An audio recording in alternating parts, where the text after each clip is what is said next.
Video अच्छा लगे तो वीडियो को शेयर कीजिए और चैनल को सब्सक्राइब कीजिए।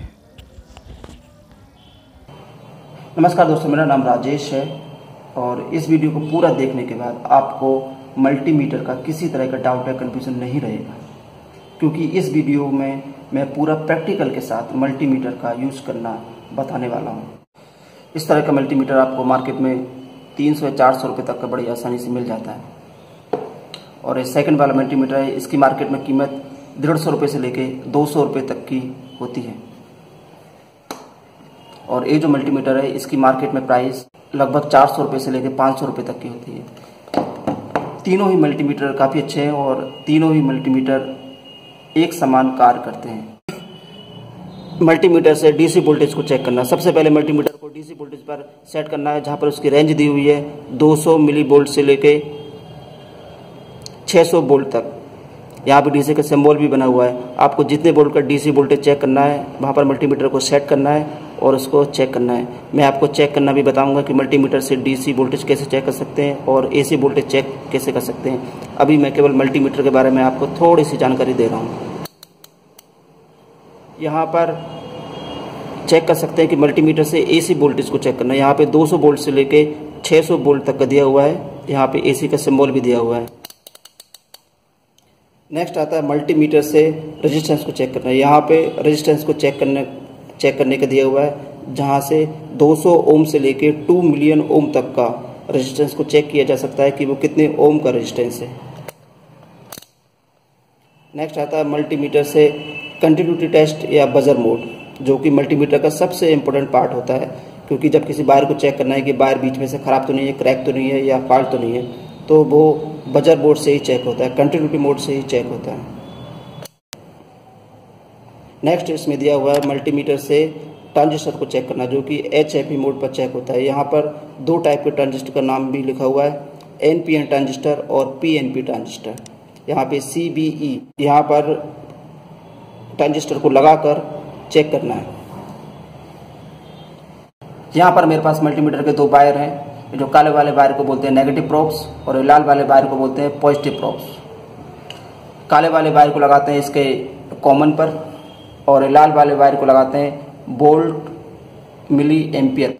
और यदि 10 एम्पियर से ज़्यादा का करंट है तो इसको यहाँ पर लगाते हैं। मैं काले वाले वायर को कॉमन में लगा देता हूँ और लाल वाले वायर को वोल्ट मिली एम्पियर पर लगा देता हूँ। सबसे पहले मैं आपको मल्टीमीटर से चेक करके बताने वाला हूं कि एसी वोल्टेज को कैसे चेक किया जाता है। एसी वोल्टेज को चेक करने के लिए सबसे पहले इसको एसी पर सेट करना है और हमको मल्टीमीटर को 600 पर सेट करना है, क्योंकि हम जानते हैं कि हमारे घरों में लगभग 220 से लेकर 250 वोल्ट तक की पावर सप्लाई आती है। यदि आप इसको 200 पर लगा के चेक करेंगे तो कोई भी रीडिंग नहीं आएगी। यदि 200 से ज़्यादा की पावर सप्लाई है तो आपको 600 पर चेक करना है, और यदि 200 वोल्ट से कम की पावर सप्लाई है तो आपको 200 पर लगाकर चेक करना है। मैं यहाँ पर 600 पर लगाकर चेक करने जा रहा हूँ और दिखाता हूँ कि यहाँ पर कितनी पावर सप्लाई आ रही है।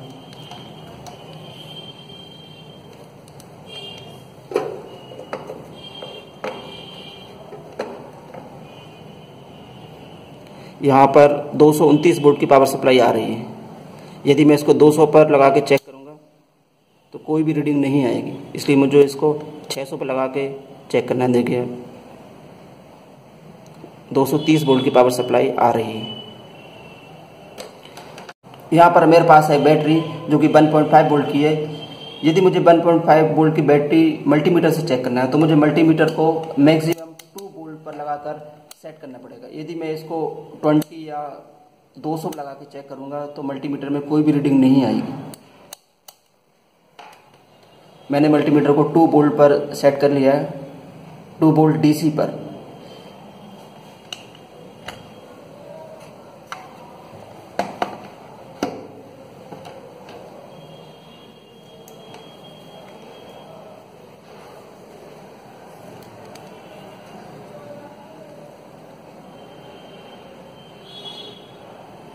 यहाँ पे -1.5,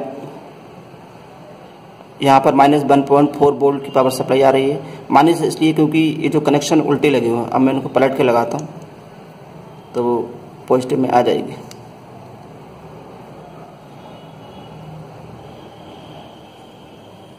ये जो बैटरी है वो 1.4 वोल्ट की है।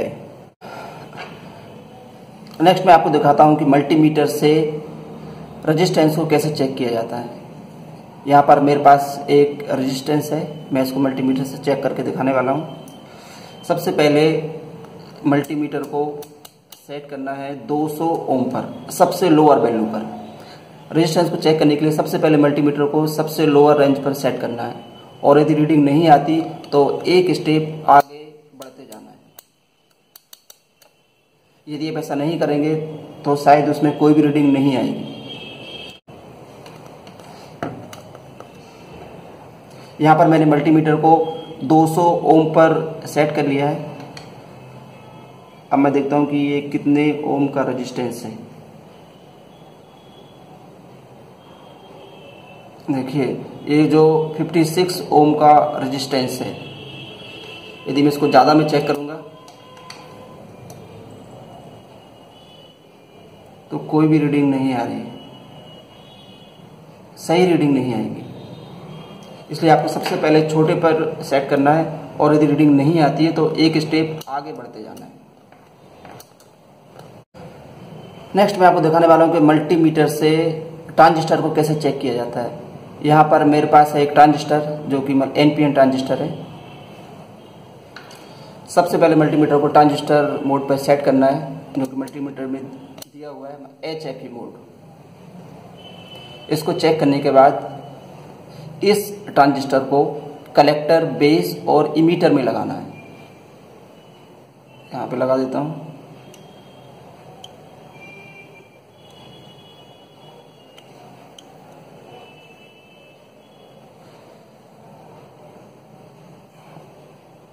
इसमें इसकी रीडिंग आ रही है 336। इसका मतलब ये है कि ये जो ट्रांजिस्टर बिल्कुल सही कंडीशन में है, वर्किंग कंडीशन में है, ट्रांजिस्टर खराब नहीं है। इस तरीके से आप किसी भी तरह के ट्रांजिस्टर को मल्टीमीटर से चेक कर सकते हैं। नेक्स्ट मैं आपको दिखाने वाला हूं कि यदि कोई सा वायर खराब हो जाए या किसी पावर सप्लाई खराब हो जाए या कोई सा वायर बीच में से फॉल्ट हो जाए तो आप उसको कैसे चेक कर सकते हैं। आप किसी भी वायर को चेक कर सकते हैं अपने मल्टीमीटर को कंटिन्यूटी मोड पर चेक करके। यहाँ पे ये कंटिन्यूटी मोड या बजर मोड, इस पर सेट करके आप वायर को चेक कर सकते हैं। इसके वायर के दोनों सिरों को दोनों प्रोब से लगाना है और यहाँ पे टच करना है। देखिए बजर बज रहा है, इसका मतलब इस वायर में कोई फॉल्ट नहीं है, कोई भी खराबी नहीं है, ये वायर बिल्कुल वर्किंग कंडीशन में है। इस तरीके से आप चेक कर सकते हैं। यहाँ पर मेरे पास एक कैपेसिटर है। कैपेसिटर की जो सबसे बड़ी वाली लेग होती है वो इसकी पॉजिटिव लेग होती है, और जो छोटी वाली लेग होती है वो इसकी नेगेटिव लेग होती है। नेगेटिव लेग के पास में एक पट्टी सी होती है जिसके द्वारा आप समझ सकते हैं कि ये जो इसकी नेगेटिव लेग है। मल्टीमीटर को बजर मोड या कंटिन्यूटी मोड पर सेट करना है। ट्रांजिस्टर को मल्टीमीटर से चेक करने के लिए ट्रांजिस्टर के दोनों लेग को मल्टीमीटर के दोनों प्रोब से कनेक्ट करना है, और यदि कनेक्ट करने के बाद कुछ रीडिंग आने के बाद यदि रीडिंग बंद हो जाती है तो हमारा कैपेसिटर बिल्कुल सही है, और यदि बंद नहीं आती, बंद से 2, 3, 4 आती है तो हमारा कैपेसिटर खराब है। मतलब ऐसे ही आपको मल्टीमीटर को दोनों तरफ से चेक करना है। यहाँ पर कुछ रीडिंग आ रही है और कुछ रीडिंग आने के बाद 1 रीडिंग हो गई है। इसका मतलब यह है कि हमारा कैपेसिटर बिल्कुल सही कंडीशन में है। अब इसको पलट के देख लेते हैं। यहाँ पर भी कुछ रीडिंग आ रही है और कुछ रीडिंग आने के बाद रीडिंग बंद हो गई है। यहाँ भी हमारा कैपेसिटर बिल्कुल सही कंडीशन में है। इस तरीके से आप अपने कैपेसिटर को चेक कर सकते हैं कि वो सही है या नहीं है। यहाँ पर मेरे पास एक डायोड है।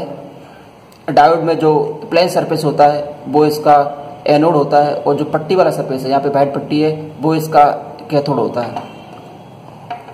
साथ ही हम जानते हैं कि डायोड केवल एक ही डायरेक्शन में काम करता है, ये दोनों डायरेक्शन में काम नहीं करता। इसका मीन्स ये है कि डायोड में केवल एक ही तरफ रीडिंग आती है और एक तरफ कोई रीडिंग नहीं आती। यदि डायोड में दोनों तरफ रीडिंग आती है तो इसका मतलब है कि डायोड खराब है। डायोड को मल्टीमीटर से चेक करने से पहले मल्टीमीटर को कंटिन्यूटी मोड या बजर मोड पर ही सेट करना है।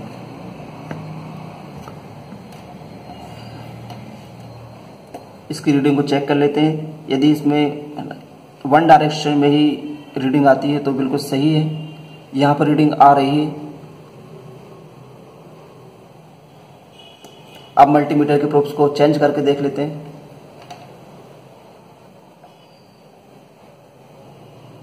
देखिए यहाँ पर कोई भी रीडिंग नहीं आ रही है। इसका मीन्स ये है कि ये मतलब एक ही डायरेक्शन में काम कर रहा है और यह डायोड बिल्कुल सही कंडीशन में है। और यदि दोनों तरफ से रीडिंग आती है तो डायोड खराब है। वीडियो अच्छी लगी तो वीडियो को शेयर कीजिए और ऐसे ही हमारी वीडियो देखने के लिए चैनल को सब्सक्राइब कीजिए। Thank you for watching.